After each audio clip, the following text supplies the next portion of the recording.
오늘 함께 나눌 말씀의 제목은 결심만으론 안 됩니다. 다 같이 한번 따라 해볼까요? 결심만으론 안 됩니다. 결심만으로는 안 됩니다. 우리가 하루에도 수십 번 결심하고 결심도 합니다.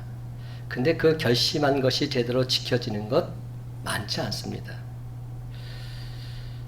여러분, 지금 전 세계에 만연한 코로나로 인해서 1년간 연기됐던 올림픽이 우여곡절 끝에 드디어 엊그제 도쿄에서 열렸어요. 저도 TV로 지켜봤는데 좀 특이한 면이 하나 보이더라고요. 캐치프레이즈가 보니까 2020 도쿄올림픽 이렇게 돼 있더라고요. 지금 분명 2021년인데 2020이 그대로 쓰여 있습니다. 그 연유를 알고 봤더니 바꿀 수가 없다는 거예요. 2020년 도쿄올림픽으로 모든 걸 다 정해놓고 모든 것이 다 진행됐고 모든 것이 다 세워졌기 때문에 그걸 하나 바꾸면 엄청난 손해가 난다는 거죠. 그래서 2021년임에도 불구하고 2020 도쿄올림픽을 우리가 지금 지내고 있습니다. 그러다 보니 지금 이 코로나가 계속 기승을 부리고 있던 터라 도대체 누구를 위해서 올림픽이 열리고 있는지 개최국 당사자진 일본 사람들조차도 무척 회의적인 반응을 보이고 있습니다. 그렇다면 여러분 여기서 한번 생각해 보십시다. 코로나 확산으로 인해서 도쿄 분위기가 안 좋은 상황이니까 현지에서 응원해주는 군중이 하나도 없으니까 올림픽에 대한 관심이 상대적으로 약하니까 메달을 목표로 했던 선수들이 기권하고 패배하면 되는 것일까요? 최선을 다하지 못했던 이유가 코로나로 인해서 쉽지 않은 여건이었다 말하면 그 대답이 되는 것일까요? 아마 이번 올림픽에 출전한 대한민국 대표 선수라면 단 한 사람도 이런 생각 갖지 않을 것입니다. 어려워도 힘들어도 여건은 안 좋아도 최선을 다할 것입니다. 우리나라 첫 번째 금메달을 안겨준 종목이 역시 효자 종목인 양궁입니다. 근데 양궁에 금메달 안겨준 그 혼성 뚜엣이 있는데 그 젊은 우리 형제와 자매 보면 참 대단하다는 생각이 들어요. 특별히 김재덕이라는 이 고등학교 아이 관중이 하나도 없는데도 얼마나 무럭차게 외치는지 코리아 화이팅! 엄청나게 힘차게 외칩니다.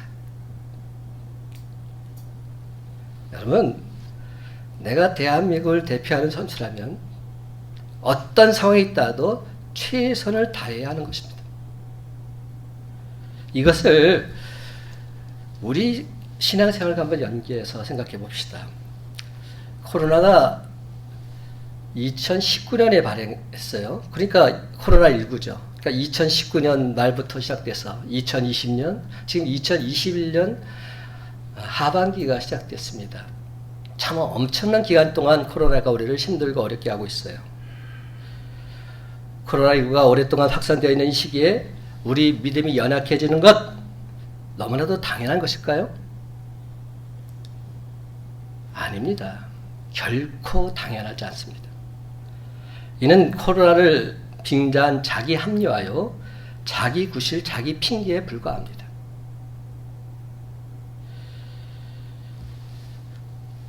지난 주 중에 제가 국민일보를 보다가 한 기자의 글을 보게 됐어요. 그 기자의 내용은 이런 겁니다. 대한민국 교회가 깨어나야 할 때다. 그런 내용이에요. 무슨 얘기냐? 코로나로 인해서 모든 것이 다 중단되어 있다는 겁니다. 지금 이 순간 우리가 예배를 드리면서도 그런 걸 제가 느껴요. 지금 이 순간 주님 전에 나왔던 그들이 지금 온전한 예배를 하나님께 드리고 있을까? 물론 많은 분들은 온전한 예배를 드리고 있겠지요. 그렇지만 그렇지 못한 분들도 많이 있다는 겁니다. 왜 이렇게 되었을까? 지금 한국교회가 그냥 코로나에 묻혀가지고 모든 것을 다 받아들이고 있는 상황이라는 겁니다. 예를 들면 이겁니다. 지금 우리 교회는 아무리 작고 큰 교회를 할지라도 무조건 맥시멈이 19명입니다. 그렇죠? 작은 교회는 그나마 19명이 이해가 돼요. 근데 예를 들어서 순복음교회처럼 12,000명 모이는 교회도 결국은 19명만 예배를 드려야 됩니다. 그러면서 그 기자가 이런 얘기를 썼어요. 이것을 똑같은 기준으로 한번 살펴보자. 만약에 백화점이 그렇다고 하자. 마트가 그렇다고 하자. 대형 마트에, 대형 백화점에 19명밖에 있을 수 없다면 과연 말이 되겠는가? 근데 왜 교회만큼은 19명이라는 기준으로 딱 묶여 있는가? 똑같은 기준에서 반영한다면 이해가 돼도 이것은 뭔가 잘못된 것이 아닌가? 그렇다면 교회가 부당한 것은 부당하다고 말할 수 있어야 하는 것이 아닌가? 이런 이야기를 하더라고요. 그러면서 여러 가지 얘기를 합니다. 그 식당에서 우리가 식사를 하잖아요. 저도 지난주에 식사를 해봤는데 식당 가면 정말로 대단합니다. 수많은 사람들이 모여서 식사를 하고 있어요. 근데 식사할 때는 다 마스크를 벗고 합니다. 근데 교회에서 예배 드릴 때는 마스크 벗고 있는 사람은 저밖에 없어요. 여러분은 다 마스크를 쓰고 하나님께 예배를 드리고 있어요. 그렇다면 과연 어디가 더 코로나가 더 발현하기 쉽겠는가? 이게 도대체 상식적으로 맞는 이야기인가? 여러분 생각해 보십시오. 그런데도 불구하고 교회에서는 아무런 얘기도 못합니다. 왜 그렇게 됐을까? 결국 교회가 교회의 역할을 감당하지 못했기 때문이다. 신천지로부터 발현된 코로나로 인해서 교회가 세상 많은 사람들의 지탄을 받고 있기에 교회가 교회 역할을 못하고 있기에 이런 일이 계속 일어나고 있다. 그러므로 지금이야말로 우리가 예배가 회복되어야 될 때고 지금이야말로 말씀과 기도의 자리에 거해야 될 때다. 이런 메시지가 전해지고 있더라고요. 저는 그 메시지를 보면서 참 생각이 깊어졌어요. 목사인 저부터도 당연하게 생각했던 그런 것들 이제는 달라져야 된다. 물론 방역을 철저히 준수해야죠. 근데 더욱 중요한 것은 예배가 무너진다면 모든 것이 다 무너질 수밖에 없다는 겁니다. 말씀의 자리, 기도의 자리가 점점 더 무너지게 된다면 사탄 마귀는 틈탈 수밖에 없다는 것입니다. 사람의 눈이 앞에 있는 이유는 앞으로 보고 나가라고 있는 것입니다. 하나님이 나를 온전히 주관하게 하시고 어떤 제한 없이 사용할 수 있도록 최선을 다하는 경주자가 되는 것, 이것이 하나님께서 저와 여러분에게 원하시는 모습 아닐까요? 지금 세계올림픽인 도쿄에서 열리고 있어요. 여러분, 이 코로나 중에도 올림픽이 열리고 있는 이유가 무엇일까요? 최선을 다하는 경주자가 되라는 그런 의미가 아닐까요? 이것이 바로 저와 여러분이 계신 하나님 아버지의 마음은 아닐까요? 영어 표현인데요. 제가 번역을 해봤어요. 이런 내용입니다. 나는 두렵다고 도전으로부터 도망치지 않는다. 대신 그 도전에 달려든다. 그렇게 하는 이유는 두려움을 이기는 단 한 가지 방법이 그 두려움을 발 아래 두고 밟아 뭉개는 것이기 때문이다. 근데 참으로 안타깝게도 오늘 본 마지막 절 34절 보게 되면 예수님께서 두려움에 벌벌 떨고 있는 베드로의 부인을 구체적으로 말씀하고 계십니다. 베드로야, 내가 내게 말하노니 오늘 닭 울기 전에 네가 3번 나를 모른다고 부인하리라. 예수님께서 그에게 이렇게 말씀하시는 이유는 베드로로 하여금 그때를 알고 준비해서 다시금 그를 온전히 회복시키고자 하심의 그 목적이 있습니다. 오늘 말씀의 핵심 포인트는 무엇인지 아십니까? 지금 예수님께서 베드로를 질시, 반목, 질타, 책망하기 위한 것이 아닙니다. 예수님께서 지금 이 말씀을 하시는 이유는 그를 다시금 수제자로 회복시키기 위함입니다. 저와 여러분에게 오늘 주신 말씀의 핵심이 바로 여기에 있습니다. 나를 회복시키기 위함이다. 31절과 32절을 보면 그 내용을 더더욱 구체적으로 할 수 있습니다. 31절, 32절 함께 읽어봅시다. 시작. 시몬아 시몬아 보라 사탄이 너희를 밀가부르 하려고 요구하였으나 그러나 내가 너를 위하여 내 믿음이 떨어지지 않기를 기도하였노니 너는 돌이킨 후에 내 형제를 굳게 하라. 예수님께서는 베드로가 부인할 것에 대해서도 분명히 말씀하셨습니다. 그렇지만 그보다는 베드로의 회복을 위해서 기도하셨음을 더 강조하고 있는 것입니다. 그렇습니다. 베드로가 반드시 회복될 것과 회복되면 무엇을 해야 될지 그것을 구체적으로 말씀하고 계십니다. 여러분, 성경에서 말하는 예언의 의미가 무엇이죠? 예언하면 많은 사람들은 예언은 미리 예자를 쓰는 줄로 착각합니다. 아닙니다. 성경에서 말하는 예언의 예자는 맡길 예자입니다. 우리가 예금하다 할 때 그 예자입니다. 그 말은 무슨 말입니까? 하나님께서 우리에게 말씀을 맡기셨다는 겁니다. 하나님께서 내게 맡기신 그 말씀을 전하는 것, 그것이 예언입니다. 그래서 먼저 그 예언을 통해서 정확한 하나님의 뜻을 그에게 알려주고 또한 그 예언을 통해서 하나님의 뜻을 분명히 깨닫고서 그가 힘을 얻어서 능을 얻어서 다시 온전히 회복하는 데 있습니다. 사랑하는 성도 여러분, 시험을 당했을 때 제일 힘든 게 뭔지 아십니까? 뭔가 문제가 있어서 이런 시험을 당할 것 같긴 한데 그 문제가 뭔지 모를 때입니다. 이 시험이 어디서 시작됐는지 무엇 때문에 생겼는지 알기만 한다면 해결될 수 있을 것 같은데 그걸 모른단 말입니다. 바로 이때 예언이 필요합니다. 하나님 말씀이 필요합니다. 하나님 말씀을 들으면서 문제를 찾고 어디서 잘못된지 알고 그 해결 방법을 찾는 것, 이것이 바로 예언의 목적입니다. 사도 바울은 고린도전서 14장 3절과 4절에서 예언의 목적을 이렇게 말하고 있습니다. 예언하는 자는 사람에게 말하여 덕을 세우며 권면하며 위로하는 것이요 방언을 말하는 자는 자기의 덕을 세우고 예언하는 자는 교회의 덕을 세우나니. 여러분, 여기에 예언과 관련된 중요한 말들이 나오고 있습니다. 덕, 권면, 위로, 교회의 덕을 세움, 이런 단어들입니다. 예언의 목적은 사람을 다시금 세워서 회복시켜 주는 데 있습니다. 이 일을 통해서 궁극적으로 교회와 공동체에 덕을 끼치는 것입니다. 예수님께서도 제자들과 베드로의 부인을 예언하실 때 그들에게 절망을 주고 그들을 실족하게 하시고자 하신 것이 아니었습니다. 다시금 그들을 회복시키고자 하셨습니다. 만약 그들을 절망하게 하려고 했다면 아마도 예수님은 이렇게 말했을 겁니다. 너희들이 다 나를 버릴 텐데 제자가 되어가지고 어찌 그렇게 부끄럽게 살 수 있겠니? 차라리 지금 당장 예수란 제자 직함 다 떼어버려. 베드로, 너도 나를 다 부인할 텐데 그래가지고 무슨 수제자 말할 수 있니?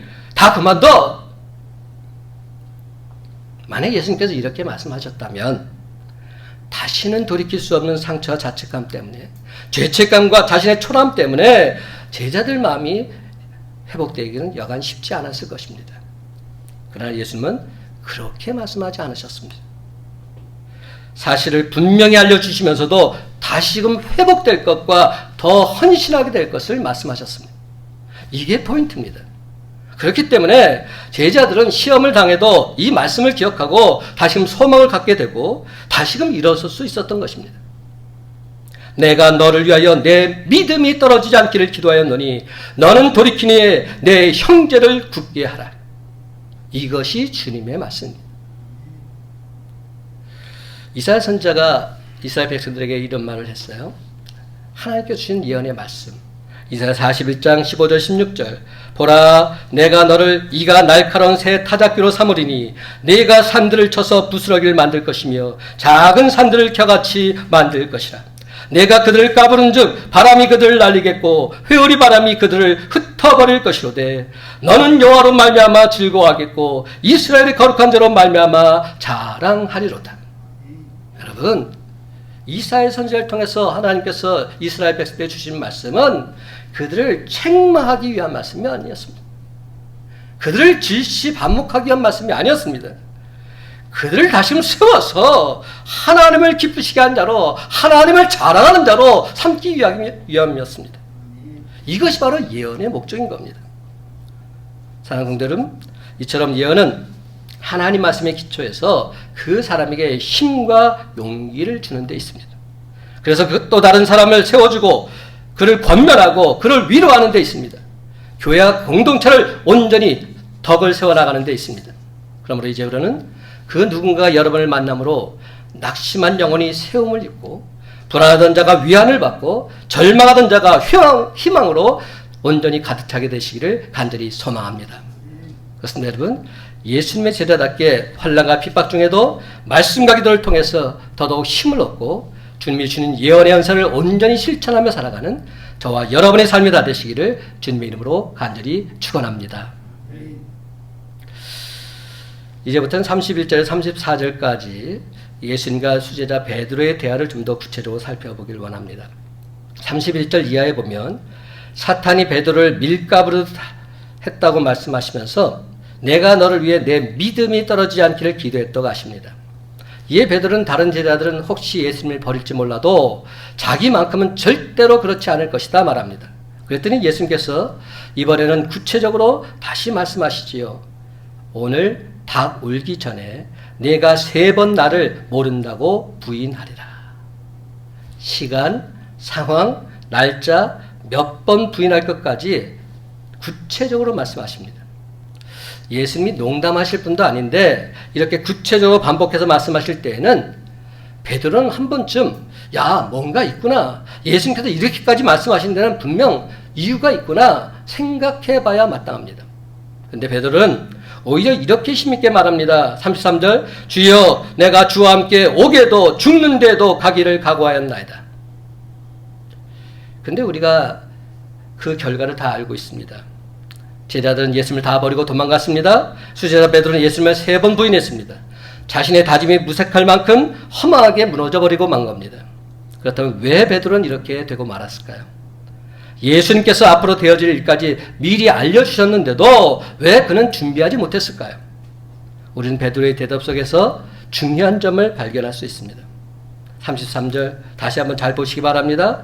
그가 말하되 주여 내가 주와 함께 오게도 죽는데도 가기를 각오하였나이다. 주여 내가 주와 함께. 주어가 누굽니까? 내가. 자기 의지가 강하게 들어가 있는 겁니다. 다른 사람은 버릴 수 있습니다. 그러나 나는 다릅니다. 다른 사람은 넘어질 수 있습니다. 그러나 나는 결코 넘어지지 않습니다. 나는 다르다는 사실 매우 강조하고 있는 겁니다. 아마 이 말을 하면서 베드로는 예수님이 자기를 다른 사람들과 똑같이 대하는 것 정말로 서운했을지도 모릅니다. 그래서 그는 이렇게 말하고 싶었던 것 같습니다. 주님, 나를 정말 모르십니까? 저 베드로입니다. 나는 저 사람들과 다릅니다. 어찌 나를 저 사람들과 똑같이 취급하신단 말입니까? 그렇습니다. 베드로 안에는 비교의식과 함께 자아에 대한 확신이 도를 넘고 있습니다. 그는 너무나도 자신감이 넘쳐났기에 예수님의 말씀을 심각하게 받아들이지 않고 있습니다. 베드로에게 있어서 자기가 예수님을 부인한다는 것 상상할 수도 없는 일이었습니다. 다른 사람이 그런다는 것은 이해할 수 있습니다. 그러나 내가 그런다? 아니, 이건 있을 수 없는 일입니다. 있어서도 아니 됩니다. 바로 이 자신감이 베드로를 넘어지게 만든 겁니다. 베드로는 자기 자신이 얼마나 약한 존재인지 알지 못했습니다. 사랑하는 성도 여러분, 신앙생활의 주체는 나 자신이 아닙니다. 착각하지 마십시오. 내가 신앙생활의 주체가 아닙니다. 하나님께서 내 신앙생활의 주체가 되셔야 합니다. 하나님께서 내게 힘을 주시지 않는다면, 하나님께서 내게 능력을 주시지 않는다면, 하나님께서 내게 지혜를 주시지 않는다면 나는 아무것도 할 수 없는 그런 존재입니다. 그래서 사도 바울은 이렇게 고백합니다. 빌립보서 4장 13절 내게 능력 주신 자 안에서 내가 모든 것을 할 수 있느니라. 내가 모든 것을 할 수 있다. 여기에 포커스를 맞춰서는 안 됩니다. 내게 능력 주신 자 안에서 내가 모든 것을 할 수 있다. 이게 진리입니다. 사랑하는 성도 여러분, 신앙은 바로 이 고백에서부터 시작하는 것입니다. 내가 아무리 결심을 했어도 하나님께서 내게 힘을 주시지 않는다면 나는 별 볼 일 없습니다. 성령의 강권적인 도우심이 없다면 나는 아무것도 아닙니다. 그렇습니다. 신앙생활은 내 결심으로 하는 것이 아닙니다. 하나님이 주신 힘과 능력으로 하는 것입니다. 신앙인들 중에 나는 이렇게 살겠노라 결단한 분들이 있습니다. 좋습니다. 주님을 위해서 그렇게 살겠다는데 얼마나 귀한 고백입니까? 근데 그 결심대로 사는 사람 많지 않습니다. 며칠 못 가서 무너집니다. 여기서 대부분의 사람들이 자기 자신에 대해서 실망하고 실족하기도 합니다. 나는 역시 안 되는가 보다 절망도 느낍니다.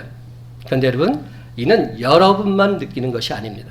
이미 오래전에 믿음의 대선배인 베드로도 느꼈고 수많은 신앙의 선각자들 다 느껴본 일입니다. 신앙생활은 내가 결심했다고 해서 되는 것 아닙니다. 그 결심대로 살 수 있도록 하나님께서 힘을 주셔야 가능한 일입니다. 많은 사람들이 결심해서 실패하는 것이 아니라 이 결심을 지켜나갈 수 있도록 하나님의 도우심을 구하는 일에 여기에 실패하기 때문에 실패하는 것입니다. 사랑하는 여러분, 우리가 왜 자주 넘어질까요? 자꾸만 내가 주님을 위해서 무엇을 해보겠다 이런 식으로 덤기기 때문은 아닐까요?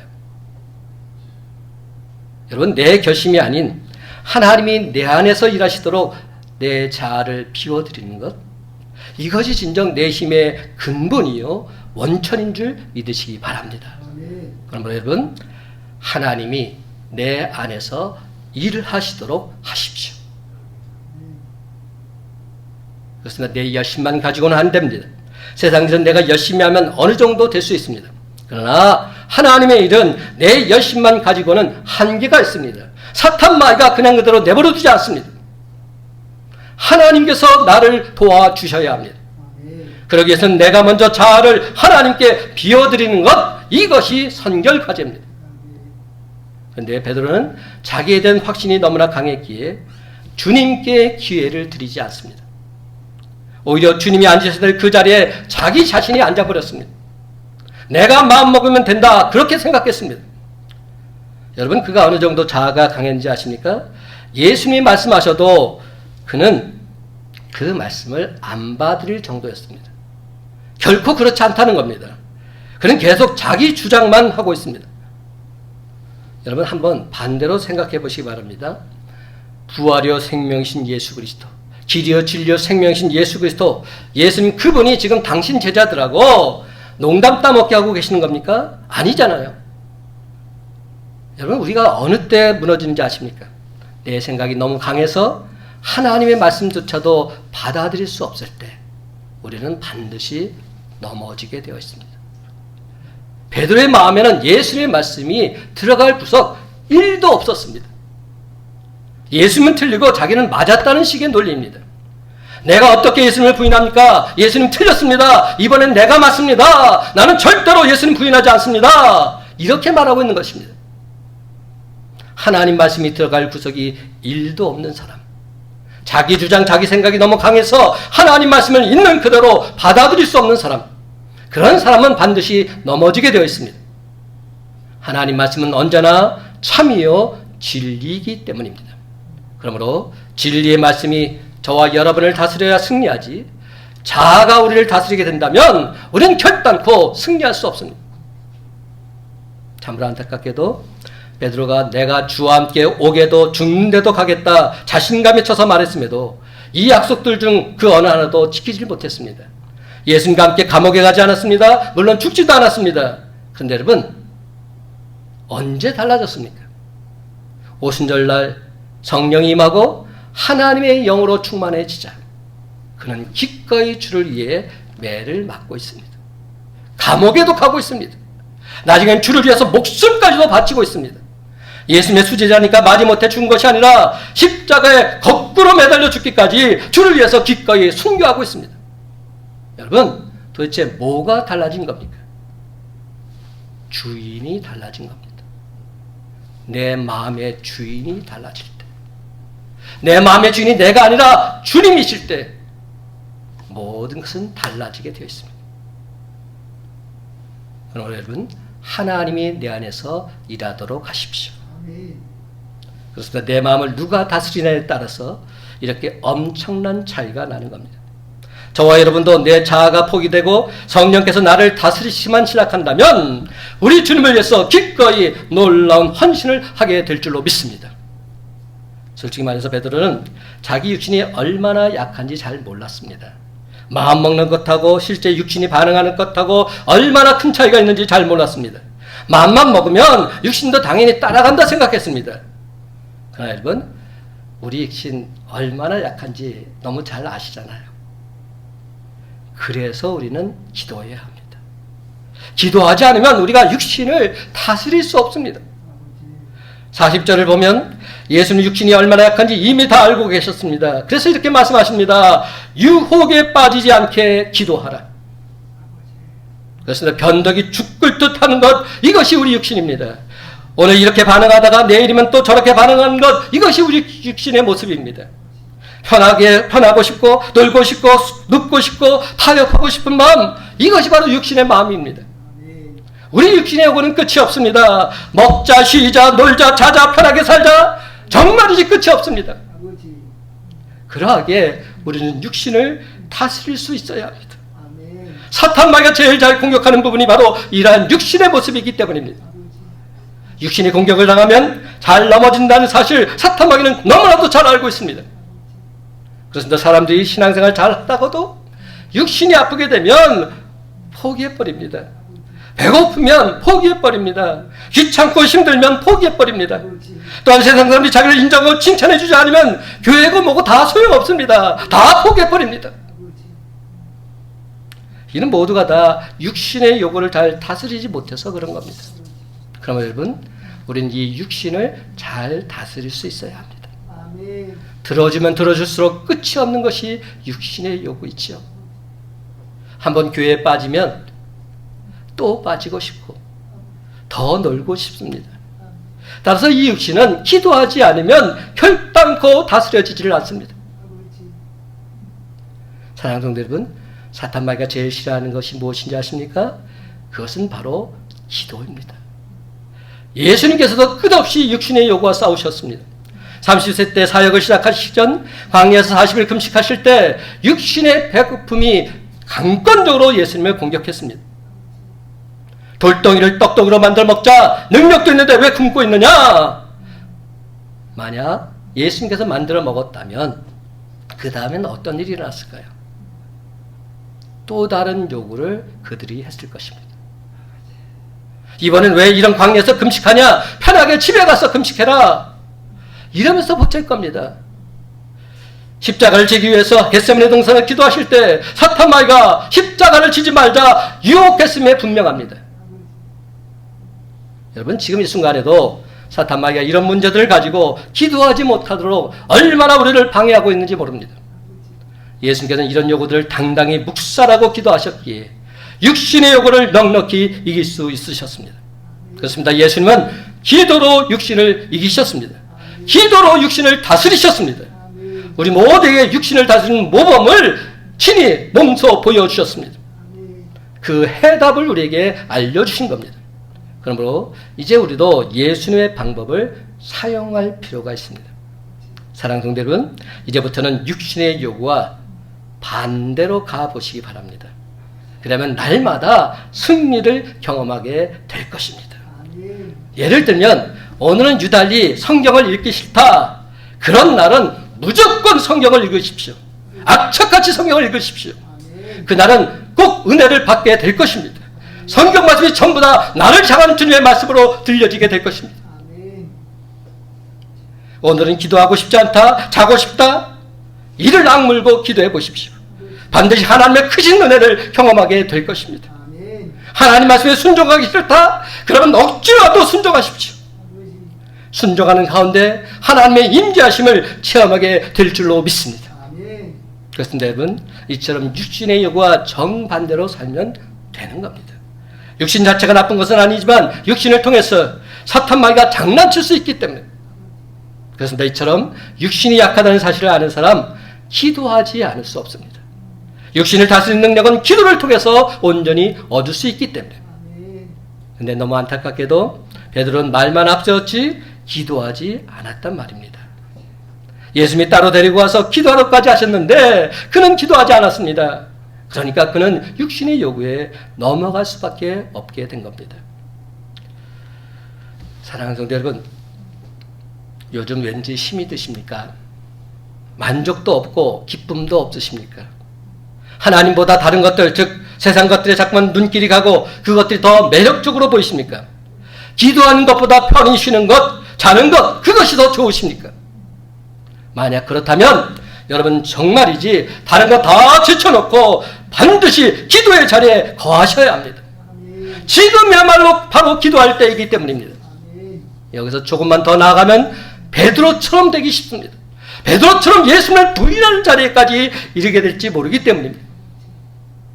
그래서 예수님은 말씀하십니다. 유혹에 빠지지 않게 기도하라. 그것은 여러분 진정 예수 그리스도를 체험한 사람 이렇게 기도합니다. 주님, 제 질병을 통해서 주 예수 그리스도의 복음이 전해지게 하옵소서. 주님, 기도 응답을 통해서 주님의 능력이 크고 강대하심을 온 세상에 간증하게 해 주시옵소서. 주님, 나에게 표적을 주옵소서, 기사를 주옵소서. 주님이 주신 표적과 기사를 통해서 하나님이 지금도 살역사하고 계심을 온 세상에 힘차게 전하게 해 주시옵소서. 그런데 여러분, 이는 우리와 순서가 좀 다르다는 생각이 들지 않으십니까? 증거를 주시면 나아가겠습니다. 이런 말이 아닙니다. 이것을 위해서 나에게 증거를 주시옵소서. 사업이 잘 되게 하옵소서. 이런 말이 아닙니다. 이 사업을 통해서 하나님의 영광이 드러나게 해 주시옵소서. 사랑하는 여러분, 우리가 무엇 때문에 하나님께 은사를 달라고 합니까? 오늘 시간 분명히 말씀드립니다. 그런즉 너희가 먹든지 마신지 무엇을 하든지 다 하나님의 영광을 위하여 하라. 그렇습니다. 하나님의 영광을 위해서입니다. 하나님의 영광을 위해서 필요하니까 나에게 능력을 주옵소서. 하나님의 영광을 위해서 필요하니까 나를 치유해 주옵소서. 하나님의 영광을 위해서 필요하니까 내 기도에 들어 응답해 주시옵소서. 아멘. 이게 진정 바르고 정확한 기도 제목인 겁니다. 내가 해야 할 하나님의 일을 행하는 자 되게 해 주옵소서. 내가 참아야 될 시간에 참게 해 주옵소서. 내가 전해야 될 시간에 전하게 해 주옵소서. 내가 사랑해야 될 그 사람을 온전히 사랑하게 해 주시옵소서. 그렇습니다, 여러분. 이것이 바로 우리 모두의 진실된 기도 내용이 되어야 할 줄로 믿습니다. 사도행전 4장 31절 하반절입니다. 우리가 기도하는 가운데 성령 충만을 경험하게 됩니다. 그 내용을 이렇게 요약하고 있어요. 우리가 다 성령이 충만하여 담대히 하나님의 말씀을 전하니라. 성령 충만의 목적이 무엇인지 분명히 알려주고 있습니다. 성령 충만의 목적은 장사 잘 되고 시험 잘 보고 성공하는 데 있지 않습니다. 성령 충만의 목적은 하나님 말씀을 담대히 전하는 데 있습니다. 내가 성령 충만해서 하나님 말씀을 담대히 전하지 못했다면 그것은 내가 성령 충만한 목적을 이루지 못한 겁니다. 그렇습니다. 이제 우리는 성령이 충만해서 담대히 하나님 말씀을 전하게 해달라고 그렇게 기도해야 합니다. 돈 벌게 해주세요 기도했더니 돈 벌게 해주셨다는 그런 말이 아닙니다. 하나님의 일 좀 많이 하게 해주십시오 이렇게 기도했더니 돈이 벌리더라는 겁니다. 이 모든 것 누가 하셨습니까? 하나님께서. 마태복음 6장 33절 너희는 먼저 그의 나라와 그의 의를 구하라. 그리하면 이 모든 것이 너희에게 더하시리라. 누가 더해 주십니까? 하나님께서. 내가 먼저 하나님을 기쁘시게 해드리면 하나님께서 나에게 누르고 넘치도록 복의 복을 더하여 주실 줄 믿으시기 바랍니다. 그렇습니다, 여러분. 나로 하여금 하나님의 일을 하게 해 주옵소서. 하나님을 힘써 감당할 수 있도록 나에게 영적 부양과 능력을 더하여 주시옵소서. 이렇게 기도하시기 바랍니다. 그러면 하나님께서 당신의 영광을 나타내기 위해서 건강이 필요하면 건강을, 지식이 필요하면 지식을, 물질이 필요하면 물질을 부어주실 줄로 믿습니다. 아멘. 여러분, 코로나로 인해서 예배가 다 무너진 지금이야말로 우리 모두가 합심해서 하나님께 간절히 기도해야 할 때입니다. 한마음으로 손을 높여 하나님께 기도드릴 때 주님이 주시는 표적과 이적과 기사 능력이 우리 삶의 현장 속에서 분명 나타나게 될 줄로 믿습니다. 다시 한번 말씀드립니다. 이 세상을 살아가는 데 있어서 우리 결심만으로는 한계가 있습니다. 하나님의 절대적인 도우심이 필요합니다. 그러기 위해서는 우리가 늘 항상 하나님을 만나는 그 자리에 있어야 합니다. 그래서 하나님께서 저와 여러분의 삶을 다시금 온전하게 회복시켜 주셔야만 합니다. 신앙의 선배들의 간증을 들어보면 그들은 실패의 깊은 구덩이 속에서 간절히 하나님께 기도드릴 때 하나님 그분을 만나게 되었고 하나님을 나의 주, 나의 하나님을 고백하면서 온전한 회복을 경험하게 되었음 알 수 있습니다. 사랑하는 성도 여러분, 대부분의 그리스도인들이 평탄할 때는 하나님과의 처절한 실험을 하지 않습니다. 그러나 실패의 깊은 구덩이에 빠지면 약복강가의 야곱처럼 하나님과 처절한 실험을 하게 됩니다. 그러다가 하나님을 온전히 만나게 되고 하나님께 대한 제대로 된 신앙 고백을 하게 되는 것입니다. 주는 나의 주, 나의 하나님이십니다. 고백하게 되는 것입니다. 그렇습니다. 나의 주, 나의 하나님, 바로 그분을 통해서 우리 모든 진정 회복의 절정을 온전히 체험하게 될 줄로 믿습니다. 이제 말씀을 맺습니다.